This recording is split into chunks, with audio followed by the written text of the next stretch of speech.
You are now listening to the worship podcast of Open Table Metropolitan Community Church. Don't forget to like us on Facebook. Just search Open Table MCC. You can also follow us on Instagram at opentablemcc.ph. And of course, you can visit our website www.opentablemcc.ph for resources on Holy Union, Sunday worship services, and other events. Bukas ang hapag para sa lahat. Join our worship service every Sunday at 4 p.m. at NCCP EDSA. It's right across the Quezon Avenue MRT station.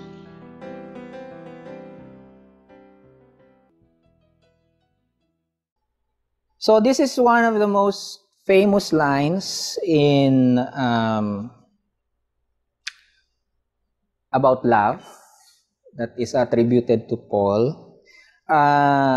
Yun nga, next week ay New Testament Bible Study, 2:30 p.m. So ito ang Greek New Testament. Just a few things about it. Wala pong tinatawag na, ang imagination kasi natin, merong isang Bible na kung saan pinagbabasihan ang lahat ng translation.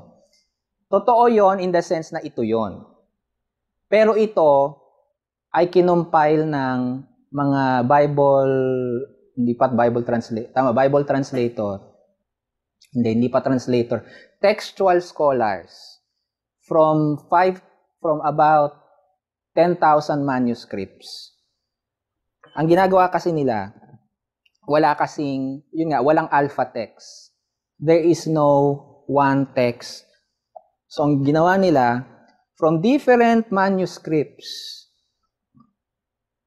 aalamin nila, i-reconstruct nila ano ba ang pinaka-posibleng Bible.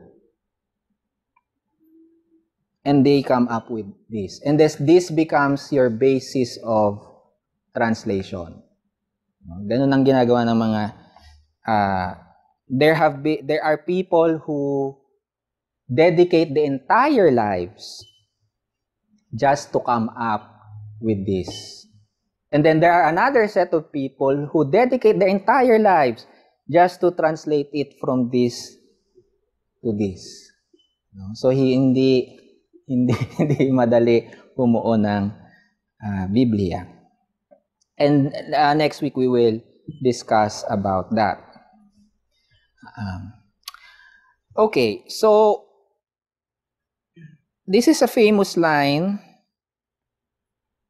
na kino-quote sa mga kasal at sa mga magjojowa, lalo na kung Christian lovers kayo. Favorite tong lines na to. Love is patient, love is kind, love is not boastful, it is not rude, etc., etc. And it is in the letter of Paul to the first letter of Paul to the Corinthians. Lest we forget, the letter was the letter to the Corinthians. It is not a letter to Open Table MCC. So it is not intended for you and me. Originally, it's not intended for you and me. It was intended for the people of Corinth some 2,000 years ago. Marami kasing, pag binabasa yung Bible, parang feeling palagi nila, hindi naman masama yun. Pero kung puro ganun lang, di ba, iniisip nila, binasa nila, Lord, you are speaking to me. Di ba? Well, historically, if you're a historical critic, ang unang sagot mo dyan, lalo na pag sinasabi nila, di ba, sabi ni Paul, masama ang lesbian at gay, according to Romans, according to Corinthians, according to Timothy, Ephesians. So, bakit taga-Corinth ba tayo? Taga-Romano ka ba? Do you know how to speak Latin? So, it's not intended for us. Kaya context is important. This verse has been romanticized or eroticized on an individual level. Not that it is wrong, as it is just one form of interpretation. So it is okay naman na sometimes feeling natin, tungkol to sa love na magjowa. Okay, that's one form of interpretation. And that is fine. Especially when you read it in English, di ba? Kasi sa English, isa lang ang salita mo for love. But the Greeks have several words for love. Alam nga lang natin tatlo eh. Agape, eros, phileo. Phileo. Meron pa pala silang term for motherly love. I already forgot. They have so many terms for love.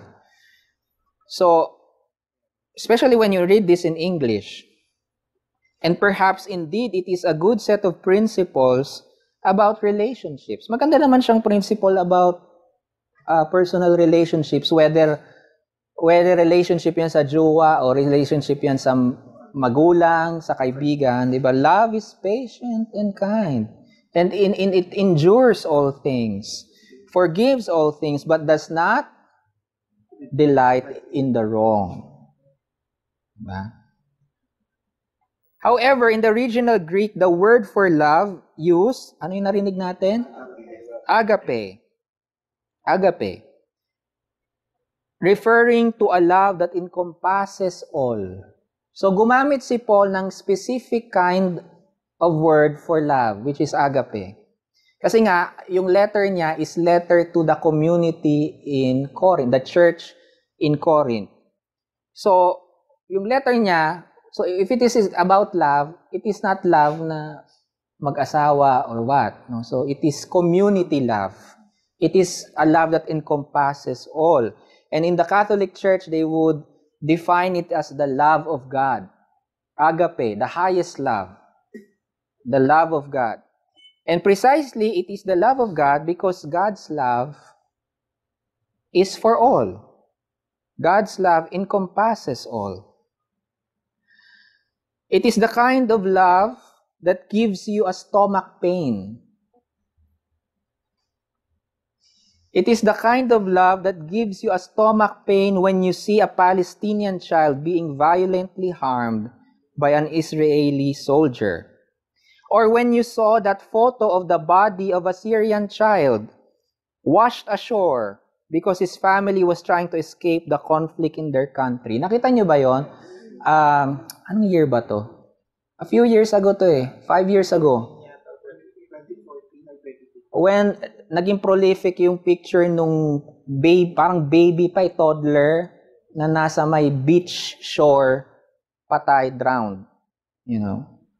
It is that kind of love that even if it is thousands of miles away and you just saw it on Facebook, it gives you that wrenching feeling. It is the kind of love that disturbs you to your core, to the core of your being, when you hear about a mother and a child, innocent mother and child, killed by soldiers. That actually happened to hundreds of mothers a century ago when American soldiers fired at Moro mothers holding their children. It is the same kind of love that disturbs you when you see a turtle with a bloody nose because environmentalists are trying to pull out a plastic straw from it. It is the kind of love that depresses you when you come face to face with an AIDS patient struggling to survive in the hospital. It is the kind of love that makes you shout in anger and cry in pain when you come face to face with debilitating hunger and poverty in Calcutta, India, as Pastor Carlene have experienced and witnessed. No, sa mga halos wala pa nakakilala kay Pastor Carlene dito. Kaklase ko siya, best friend ko siya sa seminaryo at one time nung di niya pa alam na Becky ako ay pinagnasaan niya ako. At kahit alam niya ng Becky ako, nag-try pa din si ate mo. Nag-try pa rin si ate mo. So she went to India for the face-to-face program ng Council for World Missions at doon niya I was being asked by some people to go also. Sabi ko ayoko. Kasi katatapos lang ng aming immersion sa Mindanao, sa Lumad. Sabi ko, masisiraan ako literally, masisiraan ako ng bait if I then suddenly go to India and see the severe poverty there. So, mas matibay-tibay si Carlene, so siya nagpunta doon. So, it's that kind of love. Or yun nga, the kind of love nung kami ay nagpunta sa Mindanao, sa mga lumad, and hearing their horror stories of militarization of the AFP as businesses who promise development come to take their land. Or let us draw closer to home here in Metro Manila. It is the love that compels a middle-class UP student to join progressive groups and walk out of their classrooms in protest against dictatorship and against everything that is wrong in our country and society today. It is the kind of love that compels very few priests, pastors, and nuns to leave behind their life of comfort and careers to go to the nayons, bukids, at mga bundok, to live and serve and protect people. And even, kasi maski sa mga pari at sa mga pastor, very few ang talagang sabihin mong willing ialay ang buhay. Kasi, except for Open Table MCC, sa ibang mga simbahan, maski pari ka, maski the aircon ng kwarto, shala ang kumbento, di ba? Lahat provided. Pagkain, everything, kuryente, wala kang iisipin. At ang gagawin mo lang, especially for some contemplative or yung mga monastic orders, wala ka lang gagawin araw-araw kundi magdasal 5 times a day. Diba? But there are a few priests who will go to, like these 2 Italian priests, one have been murdered, who went to Manila in the 70s, protested Tanduay, at dahil nagprotesta sila sa Tanduay, pinatapon sila sa Mindanao, at doon nag-serve ng buong buhay nila. At ang isang nga ay pinatay ng Bagani, si Father Fausto, si Father Pops, at yung isa buhay pa ngayon, si Father Jeremiah, na na-meet ko. So, no, that kind of love. That kind of love. And it can only be defined as love of God. Who will compel them to go to forsaken lands to serve the people. It is that love that compels Pastora Kakay, mas nakakilala kay Pastor, to leave behind her comfortable, well-paying job in the advertising world, to do field education work for seminarians, but more than that, to be with and among the oppressed communities of farmers, lumads, and peasant workers. It is the kind of love that doctors of the barrios and teachers of the valleys do. The same love that compels many to protest in the streets and resist the evils of our land, even when it feels and looks as if all hope is lost for the poorest, the least, and the oppressed. So while I will not negate, hindi ko ninenegate, our individualized and romanticized appreciation of this text of 1 Corinthians 13, I also want us to realize what kind of love is being talked about in the same text, especially in the light of the Jesus of the Gospels. Intro lang yon. Yes, the focus of our lesson for today, it is the last Sunday for our preaching series on care, is, dun sa binasa natin, love does not delight in wrongdoing. Napansin nyo ba nung maraming binanggit na love is not, rather than love is. Love is not boastful. Love is not rude. It does not take account of wrong. Diba? Ang dami niyang love is not versus love is. Certainly, we have to qualify what the word wrong is. To some people, we have to qualify what is the word sin. Kasi they will isi-synonymous nila yung wrong at yung sin. Because some would say, being gay or LGBT is sin. Others would say, it is okay to be gay as you did not choose to be gay. However, it is not okay to give into your gay desires because that is sin. Hindi ko makita yung logic nun, di ba? Okay lang yan, di mo naman piniling maging ganyan, pero wag mong gagawin. Okay lang aso ka, wag kang tataon. Tama. Biblically and theologically, MCC for 50 years have been proclaiming that being LGBTQI is not a sin, nor the expression of such an identity is sin. It is not. To love or even just have sex in appropriate, mutually consensual, respectful, and healthy ways is not a sin. Our love and the ways we love, of which sex is just one part of it, is good and a gift from God. So what is sin? What is wrong? Sin is anything that falls short from the primary law of God. Ano yung primary law of God?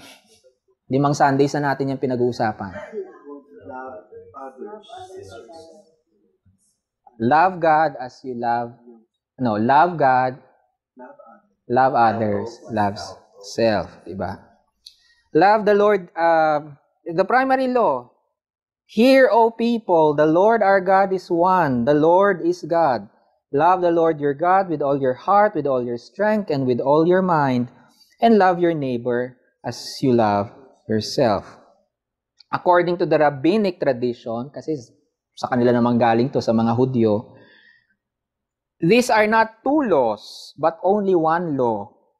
We Christians have separated the 2 commandments, separated the 2. One commandment is the love of God, and the other is the love of neighbor as ourselves. But this is 1 law, because as I have said in the previous Sundays, in the beginning of our series, the only way you can love God is if you are able to love your neighbor as you love yourself. The problem is, we are too caught up with the love of God that we forget the love of neighbor. Kasi nga, personal relationship with our Lord Jesus Christ. So kami lang. Diba? At mas madali yun eh. Kasi di mo naman siya nakikita, di mo naman nahahawakan. Diba? Anything that breaks this law is sin. But it is not only breaking this law is sin. To neglect this law is also sin. To be in the face of evil and do nothing is sin. To break this law is those things that break and destroy people's lives, relationships, and communities, both in the individual level, in the community level, and in the humanity level. And at the same time, to turn the other way when injustice, injury, and hate is happening. Ito nga, for the past few weeks, ang nagdi-discuss yung New Testament professor namin.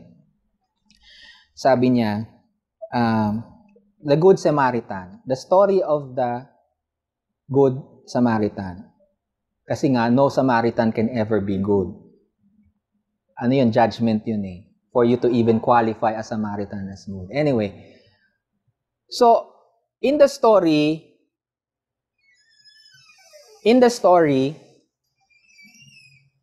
so merong ninakawan na Hudyo. Ninakawan, binugbog, at parang patayin na, di ba? By the roadside. And then a priest comes down from Jerusalem, going down, and turns the other way. Why is it sin? Because the priest knows the primary law. All of the law is contained in this: love your neighbor as you love yourself. Nabuhay siya, pinalaki siya, tinuruan siya, at nag-aral siya sa seminaryo. At naglilingkod siya, at nangangaral siya. Every single core of his being tells you that the primary law is this, and that he knows this. But he did not stop and turned the other way. Individually, sige, bago pala yun. Alam niyo, no? Kaya ko rin nasabi pumasok ng seminaryo kasi there was a time nga na nito lang to, January. Nabanggit ko na to. Hindi ko na kung nandito na kayo mga FUU students. Papunta ako Sunday. Papunta ako dito. Baba ako ng Magallanes. Sakay ako ng MRT. And all of a sudden, patingin akong gano'n sa kalsada, merong babae siguro may gano'n, no? Naglalakad sa gitna ng EDSA. Lalakad sa gitna ng EDSA. Habang yung mga sasakyan, hindi naman traffic pag linggo eh. And I did not stop. I did turn. But I continued my way. At sinabi ko yun nung mismo. So nagko-confess ako nung araw na yon. Nung sinabi ko yun dito sa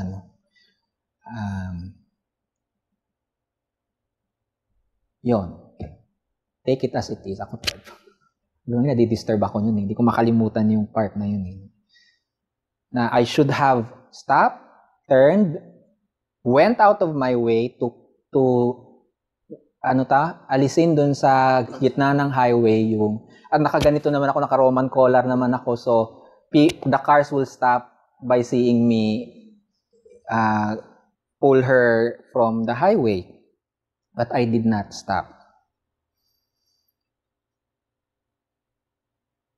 Individually, are there times, situations like mine, or even relationships we have that are abusive to us and others?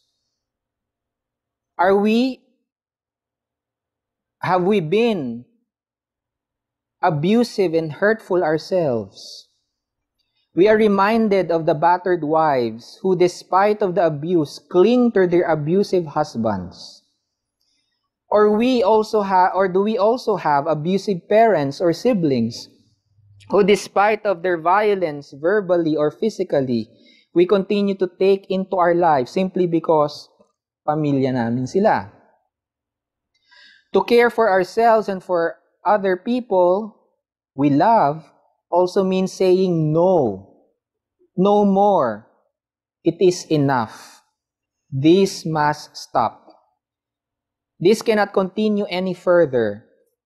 There must come a time that true care is maala Maricel Soriano saying, walang magbabagong taon. Tama na ang pagpapanggap nating lahat.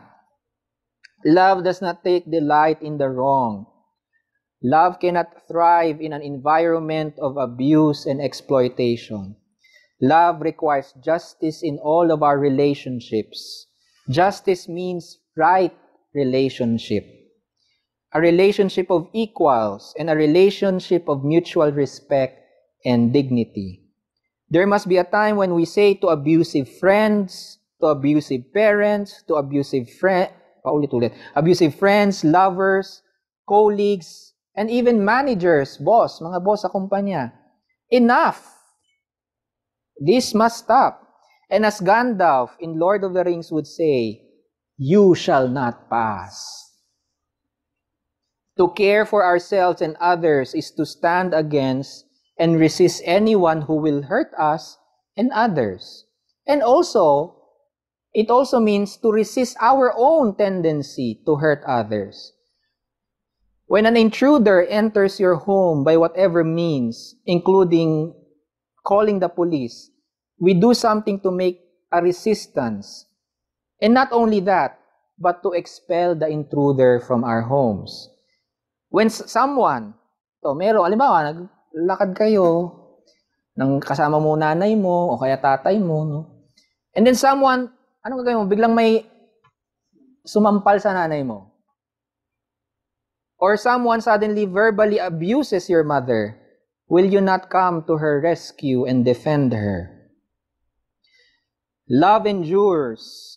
Love endures everything, not in a manner of a victim mentality, but a love that struggles to change persons, situations, and systems so that no one would have to suffer and die needlessly.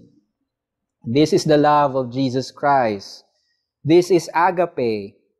As much as love is patient and kind, tender and gentle and joyfully true. Love, whether it is romantic or it is agape, it is an active act of resistance. To resist being jealous, to resist being conceited and boastful, to resist being rude and bitter, or to take advantage of the weak and the poor and the uneducated, to resist resentment, to resist everything that is wrong and broken in ourselves as much as we resist everything that is wrong in the world. Resisting systems and structures of oppression is an act of care, an act of love for God as we love our neighbors as ourselves. Resistance to injustice in all forms and in all places is our Christian duty. We are called to care by saying no to abuse, oppression, and injustice. Only true love can care in this way and in this manner of active resistance. So this Valentine's Day, and as we enter the Lenten season, may we love and care enough to say no to injustice, to say no to abuse, to say no to our misguided judgment of those activists who protest because of love. As much as Jesus opened God's table in tender love, I will remind you, Jesus also overturned tables of greed and abuse as an act of saying no. Enough. This must stop. May we all do likewise. In His name. Amen.